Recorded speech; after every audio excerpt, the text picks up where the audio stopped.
Welcome back. If you've just joined us, you're watching the news at 10, broadcasted on Channels Television live from Lagos. The National Emergency Management Agency, Nema, has donated relief materials to victims of the recent flood disaster that ravaged 10 local government areas in Kaduna State, Nigeria's northwest. This is coming as victims count their losses as a result of the floods that submerged their homes and destroyed property worth millions of naira last Monday. Items distributed to them include food items, toiletries, beddings and mosquito-treated nets. Nema says that the gesture is to alleviate their sufferings. Worst hit by the floods are Kigo Road, Barnawa, Angwarimi, Romi, Tudunwada, Rafinguza, Goningwora, Ongardosa and Nasarawa, all in Kaduna North and Kaduna South local government areas.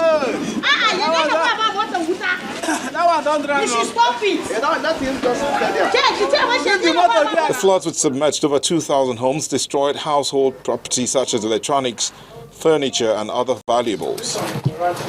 Since we are acquainted with the way the flood usually comes, we decided to move out of the house and raise our things, and unfortunately all that we have had now is lost. Farmlands and fish ponds are not left out, and the victims count their losses. In total, from my books, what we've put in here is like close to 4 million naira, and I don't even think we're going to get half of it. Now I'm even saying, because of, where I can salvage a little money from is from the poultry, from this fish, because, okay, from the big ones that I said that like above 1 kg, what we were able to get was just one so far. That's what we've been able to get from there. These smaller ones. So honestly, I don't know. Although the waters have gone down, thousands are still displaced. They say it will take them weeks to settle back in their homes and live normal lives. Most of the residents think the provision of proper drainage channels would have made the difference, especially since many could not afford alternative accommodations in other parts of the state within the time frame. My appeal to Kaduna State government and federal government is that, one, when we've been talking about this water, global warming, and we're all looking forward to, yes, there will be flood, but I expect government to be more proactive. One, maybe dredge the river or clean the waterways. That's why I have problem with even the citizen too of Nigeria, because in the past, Kaduna River used to be very deep, but they filled the river with dirt, and all our drainage system are all blocked. Still, the government blames the victims for failing to heed to the early warnings. People must desist from building their houses in floodplain areas. Everybody knows all these places are floodplain areas. We all know that. These are green areas. These are floodplain areas. There is a natural waterways. If you build a house on a natural waterways, what you expect is flood. Nema has created 8 camps for those that are internally displaced by the flood waters. Government officials hope that the relief materials can help, but victims are appealing to the state government to find a lasting solution to the perennial flooding in their areas. Well, joining me on the news at 10 to further discuss the Kaduna State flooding disaster is the Senior Special Assistant on Media and Publicity to the Kaduna State Governor, Mr. Samuel Arwan. I want to thank you so much indeed for joining us on the news at 10. Let's start from the first beginning. The situation has become quite disturbing, not only for your state government, but for the nation at large. Tell me, what responses is the Kaduna State government taking at this time to try to help the victims? The most important thing of what we are doing first was to empower state management, state emergency, the SEMA. The state government has empowered it to make sure that it assesses what actually happened with flooding, the number of people that are placed. And as we speak, the government has equally get in touch with Nema. Nema have actually responded. Hello? Interesting. Okay, tell me further, what must be done to prevent a recurrence? As you heard in that report we just played to you, a lady has been concerned that the Kaduna State River has been blocked, silted to a degree as a result of human activities. What are you doing to try to free up the river? Well, for now, what we are doing is to ensure that we carry out a massive campaign to our citizens to understand that It is very, very dangerous to build homes very close to natural river ways. Again, it is also important that we must make sure that our environment are free from throwing dirty in order to block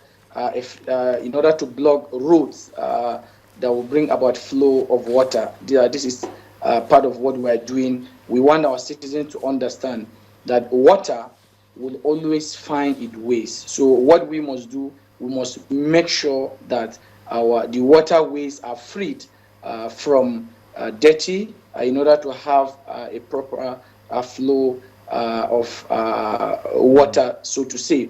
This is part of the problem. So there's a need for citizens to also do all that they can to ensure that they don't build house within or around river in view of what has happened. We are doing a massive campaign. We're doing a lot of public awareness about what happened. But the most important thing is for the citizens to know that government is worried, government is not happy over the unfortunate incident. But as a government, government is working around the clock to bring out succor or a relief material.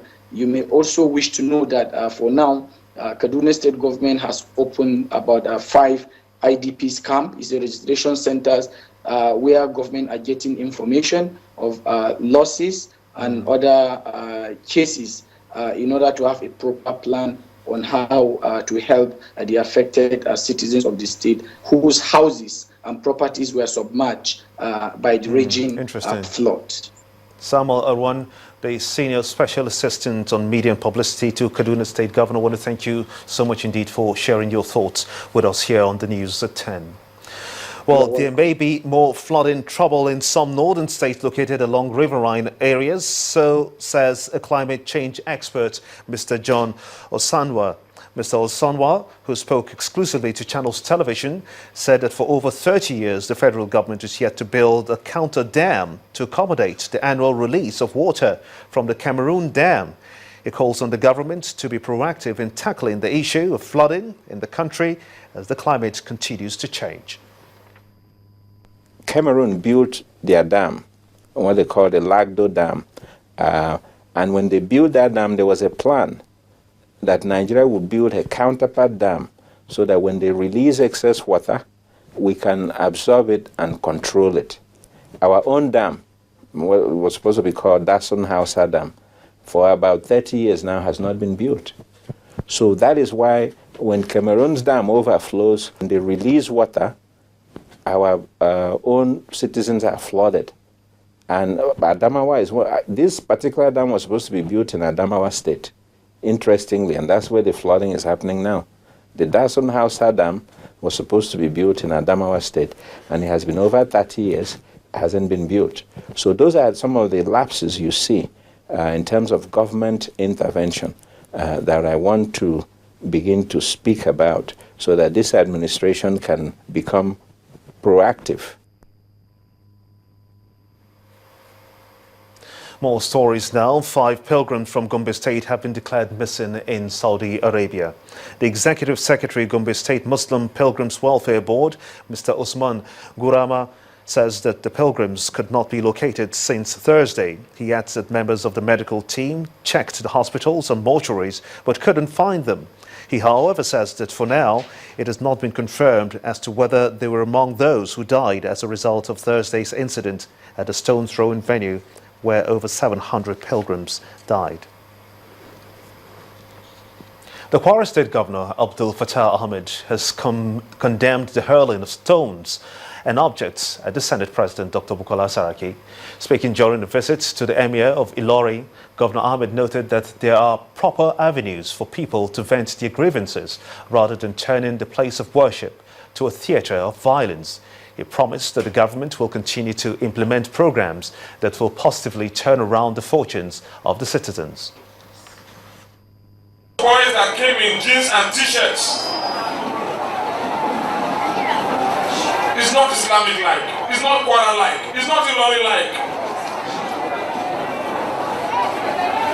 We must stand against those things. Because our value is centered on Islam, and we must respect it. In other places, they use their Eid ground. Sometimes they use it for football field. They use it for carnivals. But this one is a mosque, dedicated. It's not used for anything else. Governor Abdulfatah Ahmed of Kwara State. The man who was allegedly shot and wounded and his wife killed by policemen at the Ijegun area of Lagos has been discharged from the hospital. Godwin Udor, who was rushed to the Lagos State University Teaching Hospital after his jaw was broken by a bullet last week Wednesday, he says that so far the police has been responsible for his treatment but needs more help as he's still feeling pains all over his body and broken-hearted with the death of his wife. He calls for justice and help as he is not strong enough to give his 4 children a life. The finder is, the man asked me for money. How much, sir? He talked of 2,000 naira. I said, I don't have. We were coming from the church. I never offended police before. I never argued with police before. So I don't know why police, that man just heartless to kill my innocent wife, the wife of my youth, having a mother to me, everything to me, my life. Please, I would like Nigerians to help me, especially the president of this country, the president of Buhari, the governor of Lagos State, the president of Governor Mbade Akiyemi,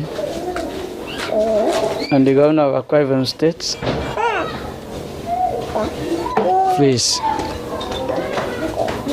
to run around to help me out of this situation. It's very painful to me. I can't really get myself. Please, so that they can let the justice prevail. A touching story indeed. Still ahead on the news at 10. President Muhammadu Buhari welcomes the announcement by the WHO that polio is no longer endemic in Nigeria. Stay with us.